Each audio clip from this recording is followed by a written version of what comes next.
The air was thick with silence, the kind of silence that comes before death, the kind that presses against your chest until you can hardly breathe.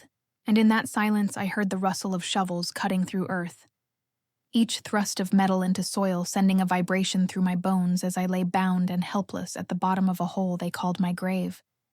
The night sky above was the last thing I saw before shadows closed in, the figures of the very people who were supposed to love me, supposed to protect me, my own family standing with faces hard as stone, no trace of hesitation in their eyes, only determination. And in that moment the truth hit me harder than the dirt they began to throw down. I was not their daughter, not their sister, not their blood in any way that mattered. I was a burden, a stain, something they had finally chosen to erase. My mother's voice came first, sharp, cruel, and cold, saying, "She has always been a mistake. Let her rot where she belongs." And I wanted to scream, to beg, to ask why. But my throat was raw from shouting earlier. My lips cracked. My body weakened from the blows they had already inflicted to silence me. My brother stood next, his laughter echoing as though this was some sick game, his words dripping with years of resentment. Finally, she's gone. Finally, the inheritance won't be divided with dead weight. And my heart twisted with pain because I remembered the boy he once was. The boy I used to defend when neighbors mocked him. The boy who once clung to my hand when he was scared. Now he was my executioner. My sister, dressed in silk, her hands too delicate to hold a shovel, simply crossed her arms and tilted her head with disdain, whispering, "She should thank us. At least this way she dies with a purpose."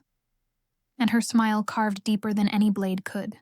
Then came my father, the man who once lifted me onto his shoulders, who once taught me how to ride a bike, the man whose praise I craved all my life.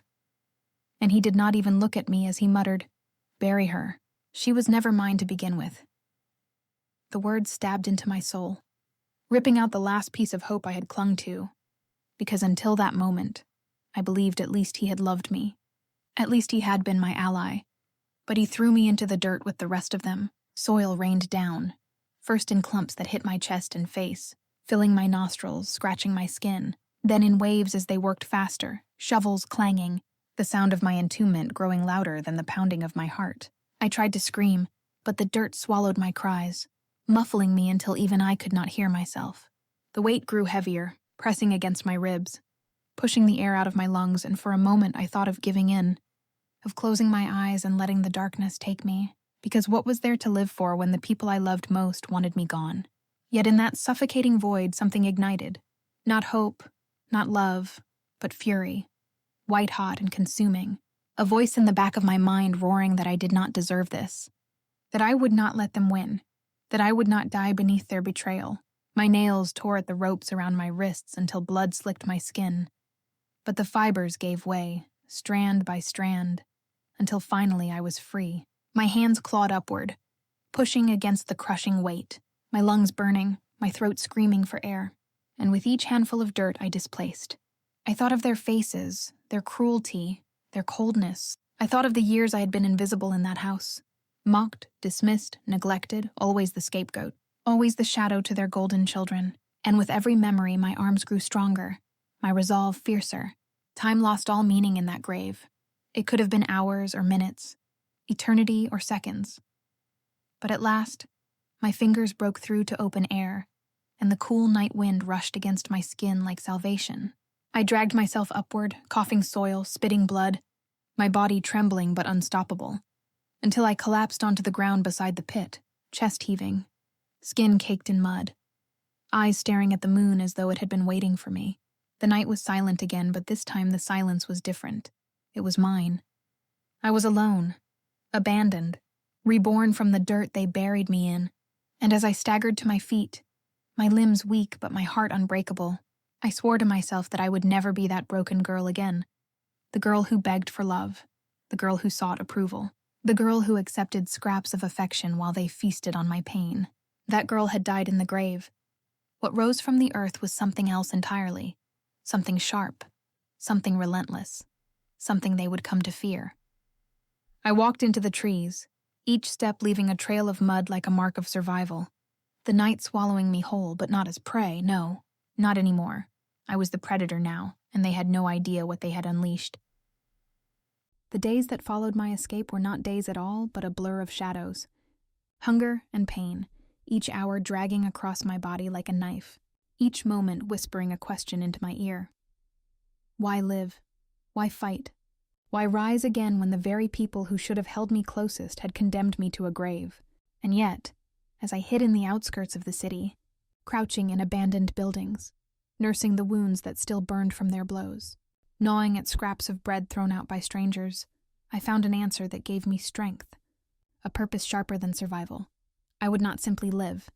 I would return, not as the broken girl they buried, but as something else entirely, something they would not recognize until it was too late.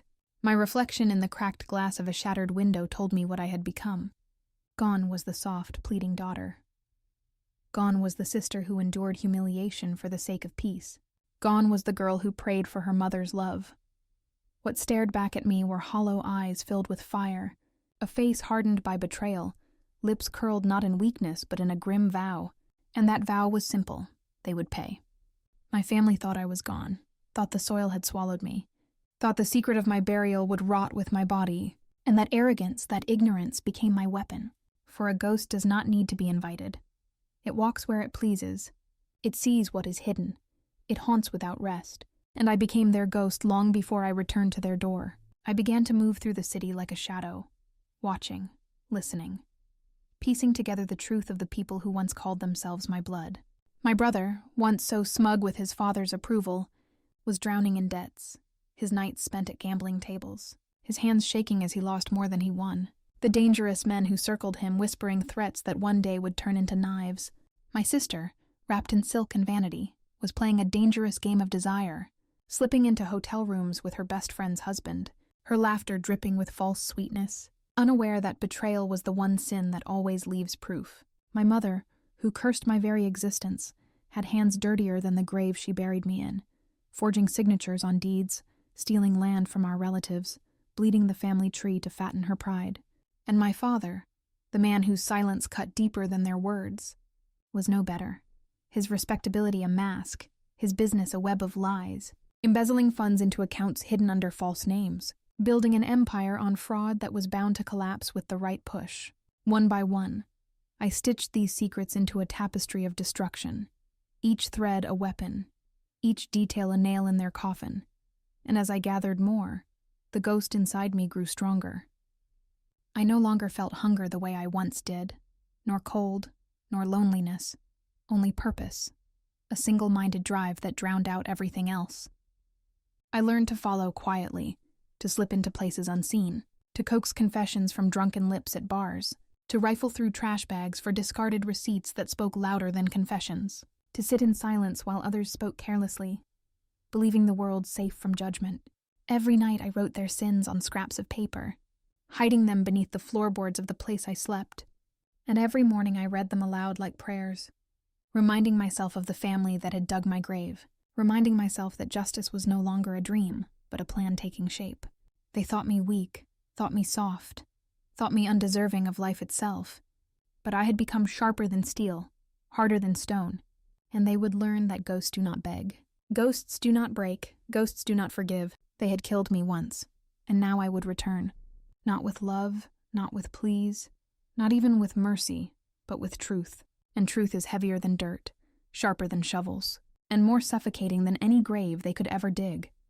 The night of my return was wrapped in storm clouds, the kind of night when the sky seems to hold its breath, when the wind howls with hunger, when lightning waits behind the horizon as though the heavens themselves prepare to witness judgment.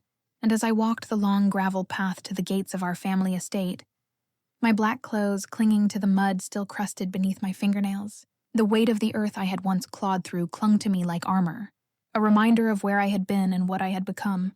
Each step echoed like a drumbeat of destiny, and though my body bore the scars of their betrayal, my spine was straight, my eyes sharp, for I was no longer the daughter they had buried. I was the ghost they had created. Inside, laughter spilled from the windows, bright and careless, the clink of wine glasses ringing like mockery, as if my death had been nothing but a minor inconvenience, as if my absence had freed them to gorge on wealth, pride, and deceit without guilt. My hand pressed against the heavy doors, and with one furious push, they slammed open, the thunder outside rolling in with me, silencing the celebration in an instant.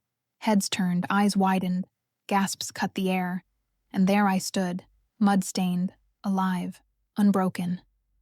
My mother's glass slipped from her trembling hand, shattering into glittering shards across the floor as the wine bled into the carpet, her face paling until it was whiter than bone, her lips forming words that never found breath.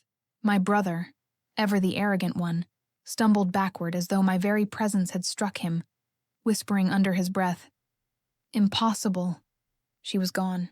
She was dead. We buried her. But the words died in his throat when my eyes met his. My sister, draped in silk like a queen at a feast, shrieked in horror, stumbling over her own gown as though I were a specter risen from the soil to drag her into the grave beside me. And in a way, she was right. My father, the man who had turned his back most completely, sat frozen at the head of the table, his fork still raised, his face unreadable but his eyes betraying the flicker of fear that I had longed to see. I let the silence stretch, let their terror bloom like poison in their veins. And then I smiled, slow and sharp, a smile that was not born of joy, but of vengeance. "You buried me," I said, my voice steady, cutting through the air sharper than any blade. "But the earth rejected me, and now it is your turn to suffocate." The words rippled through the room, a curse made flesh, and before they could protest, I unveiled the weapons I had spent weeks preparing. Not guns, not knives, but truth. The kind of truth that leaves no survivors. With a flick of my hand, the screens that lined the dining hall lit up, the projector humming to life as documents, recordings, and images filled the space with evidence of their sins. My brother's debts flashed across the screen first, numbers spiraling into red, photographs of him in smoky gambling halls, his trembling hands exchanging chips with men whose faces were etched with violence, and I spoke each detail aloud, my voice echoing as their guests, partners, friends, allies turned to stare in shock and disgust.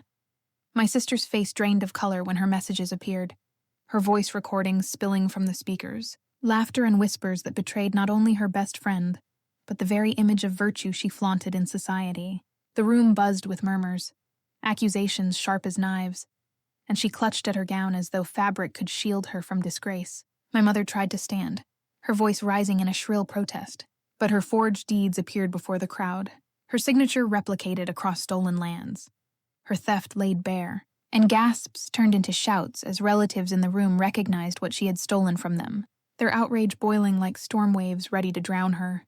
And my father, oh my father, who had once held his power like a crown, his embezzled accounts flickered across the screen, bank statements unraveling the empire he had built, his allies' faces hardening as they realized the respectability they had admired was nothing but fraud.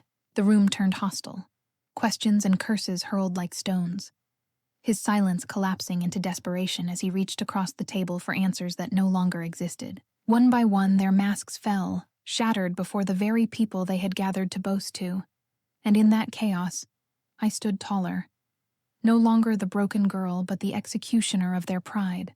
Thunder roared outside, lightning flashing through the tall windows, illuminating the wreckage of their empire, and I did not flinch. My voice rose above the storm, steady and cold.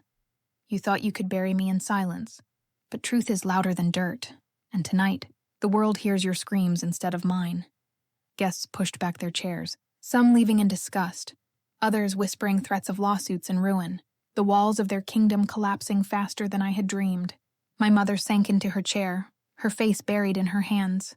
My brother cursed and threw a glass against the wall, its shards spraying like his crumbling composure. My sister sobbed, mascara streaking her face as her reputation dissolved into ash. My father sat stone still, his empire gone, his power shattered. I stood at the center of the storm unshaken, the storm clouds outside crashing in harmony with the storm I had unleashed inside. And in that moment, I knew I had buried them more completely than they had ever buried me. I had clawed my way out of the earth not just to breathe, but to ensure that every breath they took from that night onward would taste of shame, fear, and ruin. I turned without another word, leaving them in the ruins of their own making, the storm swallowing my figure as I stepped into the night. And though rain began to fall, soaking my skin, it felt not like sorrow but baptism, washing away the dirt of the grave, leaving only the ghost they had created. Behind me, their cries and curses echoed, but they no longer had power over me.